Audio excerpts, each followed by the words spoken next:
Bu foto 1985-ci ildə Təzəpir məscidində çəkilib.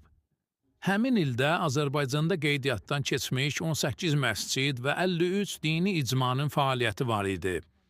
Sovet dağılandan sonra müxtəlif ölkələrin dini cəryanları Azərbaycana axışdı və xalqımızı ateist, əyyaş, dinsiz kütlə kimi tərənnüm edərək təbliğat adı ilə öz ölkələrindən küllü miqdarda pullar mənimsədilər.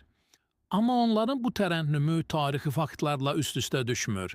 Millətimiz Sovet zamanında nəinki İslamını qoruyur, hətta Məhərrəm ayında müqavimət göstərərək əzadarlıq da edirdi.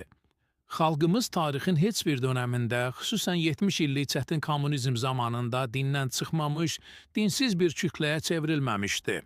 Məxsusən Sovet məkanındakı 15 ölkə içində Azərbaycan xalqı öz dini inancına ən gözəl şəkildə sahib çıxan xalq kimi ilk sırada idi.